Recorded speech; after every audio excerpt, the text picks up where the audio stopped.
guys, welcome to another episode of Wrestle Tea. Today, my guest is none other than Delmi Exo. And as you can see, I'm taking a page out of her book.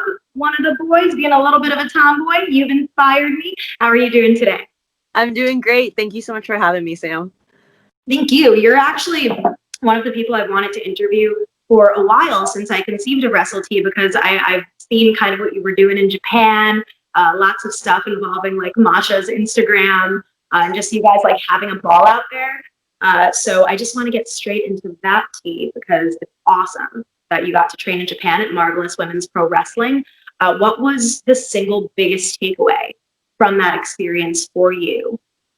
I would say just like the amount of work that the girls put in for Marvelous. It was a huge like eye opener. They trained twice a week, every day of the week. I think Sunday was our only day off, unless we had a show Saturday or during the week.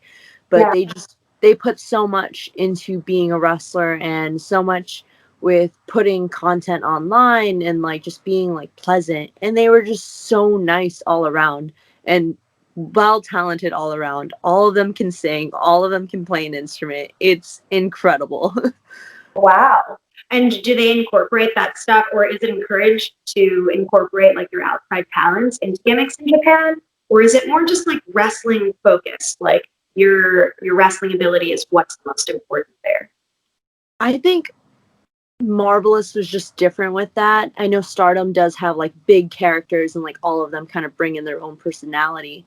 Marvelous, a lot of the girls are newer, so they're coming up. I think we're going to start to see within like the next few years their personalities really being incorporated into their gimmicks. A lot of them kind of have it already for how young they are and how new they are into wrestling. It's incredible.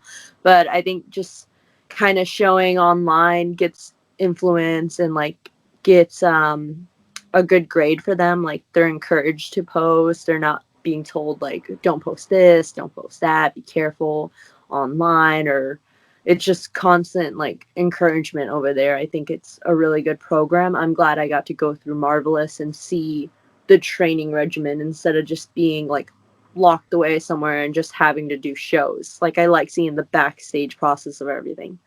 Absolutely, yeah, because the more you know, the more useful you are, in general, right? Like in this industry, in any industry. Absolutely. Yeah, of course. And something I just have to comment on, because I know that Masha Slamovich is pretty intense with her workouts, to say the least. We've both shared workouts with Masha. Yeah.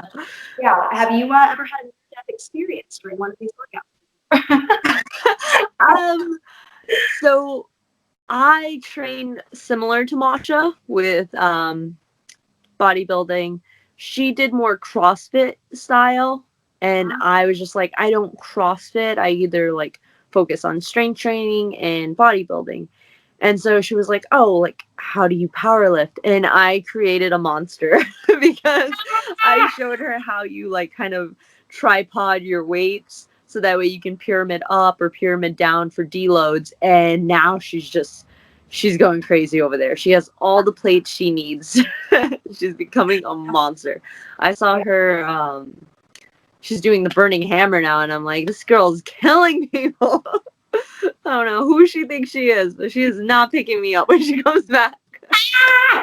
Yeah, I think when she gets back to the States, she's going to be a lethal weapon, much like all of the women who come back well equipped from Marvelous, yourself included. You following in the steps of Ray Lynn, and many others. I think it's a really honorable thing getting to be a part of that process and learn both a different cultural experience as well as a different wrestling experience from what's in the States. Yeah, it's super great. I'm so glad I had the opportunity to head over there. Absolutely. Well, speaking of you come back to the States, COVID, unfortunately, I know that you've been doing some wrestling recently over the past couple of months. Thankfully, things have started to open up, and we're all being very responsible in terms of how we interact with fans and how we go about doing shows, Limitless included in that. You've recently taken part in Limitless's tapings for, well, actually, they shoot out of Maine right now, right? Yes, Maine. I believe we were in Oregon. I think, Orono. We were in Orono, Maine. Oh, okay, cool. So shooting the road for Limitless, that's what the series is called for anyone wondering. Yeah. It's also available on IWTV. I have to make a cheap plug. What's been one of your favorite matches over the last couple of months at Limitless? I would say my favorite matches would definitely be against Davey and Ava Taker. They're me and Ashley's like best friends, and we've become close during COVID. And they're definitely someone who like is there for you when like things go bad, and they're not just there whenever like you have the good times or the highs. They're all around good people that we've thankfully been able to have surrounded around us. I got to wrestle my boyfriend Rip Bison. That was brutal. I definitely kicked him in the head. Receipt for all those times he got me mad. And then an upcoming match is probably my favorite match that I had. So it is a secret. It's one that I kind of was really nervous about because the person is a very intelligent person, and I get so nervous around smart people. Like it just makes me so nervous. I'm like, oh god, they're gonna think I'm stupid. No, I mean, I think your talent speaks for itself, and just because someone maybe speaks with bigger words or more eloquently than someone, it's not, a testament to their actual intelligence. So don't think that way. Thank you. I can't wait to see this match. Do you know when it's going to air, or is that still up in the air? No pun intended. It's up in the air, but maybe next week, maybe the one after that. I think there's probably 4 more episodes left of The Road, and we are going to be taping in 2 weeks for more. Okay, cool. Well, you've heard it from Delmi. Check out Limitless Wrestling's series, The Road, available on IWTV. And you can get updates on Limitless's social media for that, as well as all the wrestlers' social media that are involved. Now, Delmi, we're going to switch gears and talk about something a little serious. Are you ready for this? Because this is serious. This is some serious. Okay. Now, okay, you and I both share something in common, and it's that we are women in this industry. We are Hispanic women in this industry, you being Mexican and Salvadorian, and myself being Venezuelan. So I want to talk about Hispanic representation in wrestling, and more so, I think, from the women's perspective in wrestling, Hispanic representation. So I know you grew up watching wrestling. How do you think representation has changed since like the days of like Rey Mysterio, Eddie Guerrero, to now?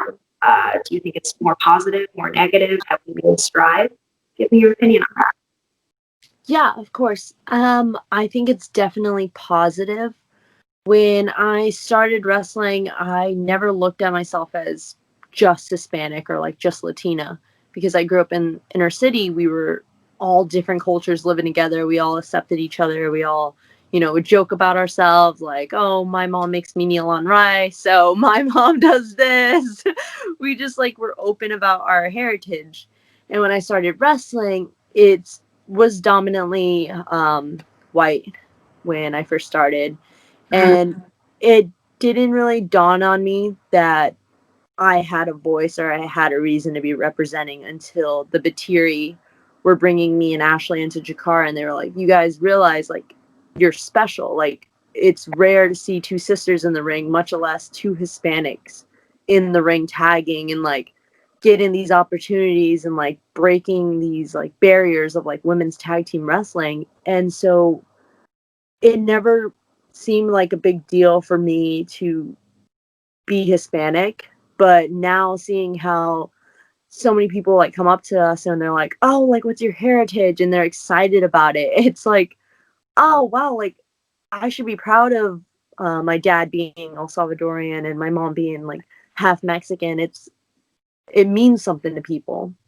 Like having someone represent you on a stage when maybe you can't, maybe you don't have the voice, it helps people. So I'm really happy to have that.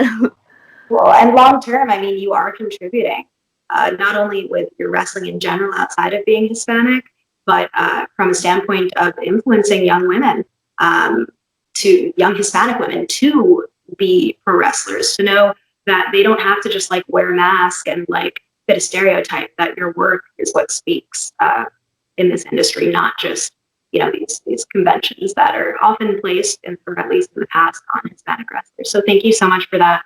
I have so much respect for you and Ashley for paving the way doing that. Seriously. Thank you so much. You're welcome.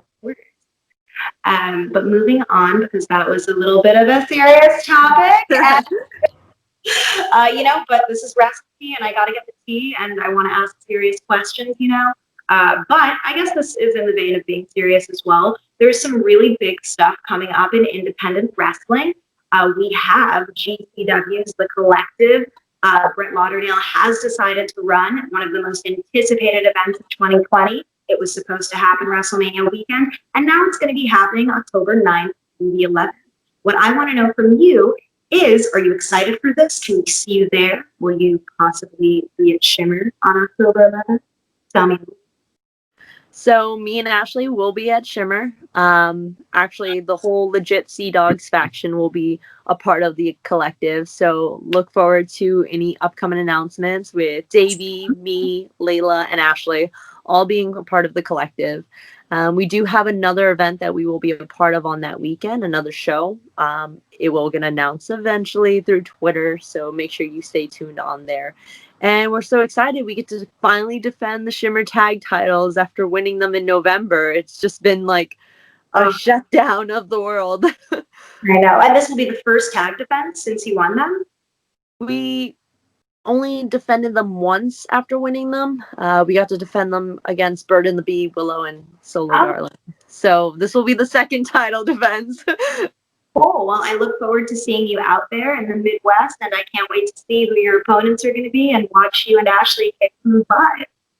Thank you so much. I'm excited too. And it is going to be airing as well. So everyone will be able to watch it if they can't make the event.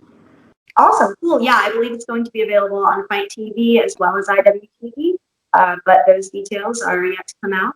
It was really nice talking to you, Delmi. I really appreciate you coming on Wrestle Tea and taking time out of your day to discuss some serious topics.